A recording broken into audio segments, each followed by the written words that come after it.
जय माता दी, जय माँ कामाख्या, माँ भगवती आद्य शक्ति भवानी आपको सुखी रखे, स्वस्थ रखे, प्रसन्न रखे। जो मनुष्य रोजाना गुरु यानी पीपल उसको पूजता हो, परिक्रमा करता हो, दीपक लगाता हो, ऐसे मनुष्य का गुरु तत्व तेज हो जाता है, बढ़ जाता है, स्ट्रांग हो जाता है और उसके जीवन में नौकरी से संबंधित, व्यापार से संबंधित और विवाह से संबंधित ये 3 समस्याएं स्वतः समाप्त हो जाती है। यह रहस्यमय ज्ञान है। तो जन्म कुंडली में जिस मनुष्य का गुरु ग्रह कमजोर हो,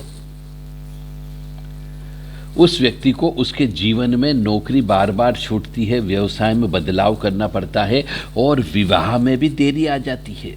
और लड़कियों को और स्त्रियों को तो विशेष तौर से गुरु को हमेशा प्रबल करके रखना चाहिए, क्योंकि जन्म कुंडली में बहुत मेहनत करने के बाद भी यदि गुरु ग्रह कमजोर हो तो बहुत मेहनत और संघर्ष करने के बाद भी शिक्षा में व्यवधान आता है, नौकरी लगने में दिक्कत होती है और व्यवसाय बार बार बदलना पड़ता है और विघ्न बाधा विवाह में तो आते ही आते हैं। इसका सबसे अच्छा उपाय है कि पुष्य नक्षत्र होता है, 27 नक्षत्र में से एक नक्षत्र होता है पुष्य नक्षत्र। उसमें केले की जड़ या पीपल की जड़ एक दिन पहले निमंत्रण देकर के पुष्य नक्षत्र में या गुरु पुष्य योग में लेकर के आए जाए और उसे पीले कपड़े में बांध करके अपने बाजू पर या गले में बांध करके रखना चाहिए, जिससे गुरु ग्रह धीरे धीरे प्रबल होने लगता है और ये कष्ट नहीं आते हैं। यदि किसी व्यक्ति को अभिमंत्रित केले की जड़ या पीपल की वृक्ष की जड़ गुरु पुष्य में निकाली गई चाहिए तो देव राधा ट्रस्ट से संपर्क कर सकते हैं। अभी गुरु पुष्य योग आने वाला है। यह गुरु पुष्य योग संभवतः 24 या 25 तारीख को नवंबर के महीने में आने वाला है। आप भी चाहे तो कर सकते हैं और नहीं कर सकते हो और यदि गुरु ग्रह आपका कमजोर है जन्म पत्रिका के अनुसार तो ये जड़ी बूटी हमसे आप प्राप्त कर सकते हैं। जय माता दी, जय माँ कामाख्या। ये केले की वृक्ष की जड़ या फिर पीपल के वृक्ष की जड़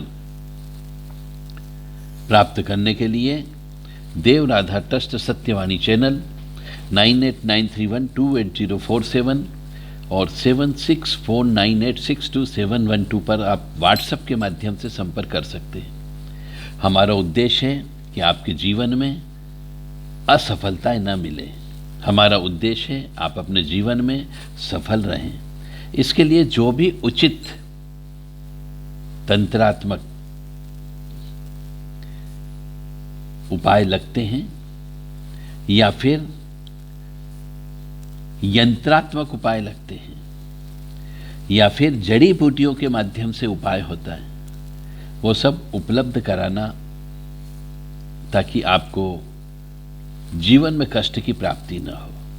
क्योंकि ये बात सत्य है कि जड़ी बूटियों में भी अपनी एक ताकत होती है।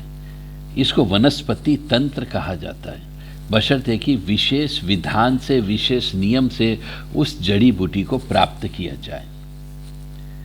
तो जो भी मनुष्य पीपल की वृक्ष की जड़ को लेना चाहता हो, केले के वृक्ष की जड़ लेना चाहता हो, उसे एक दिन पहले उस वृक्ष के पास जाकर के निमंत्रण देना है कि कल गुरु पुष्य योग है, उस गुरु पुष्य योग में मैं आपको निमंत्रण देने आया हूं अभी कि मैं कल आपको लेकर के जाऊंगा। और फिर दूसरे दिन स्नान ध्यान करके पूजा पाठ करके वहाँ पर जाकर के जो भी प्रसाद, नारियल, फूल, माला चढ़ती है वो सब चढ़ाएं और वहाँ से वो जड़ लेकर के आए तो वो जड़ काम करती है।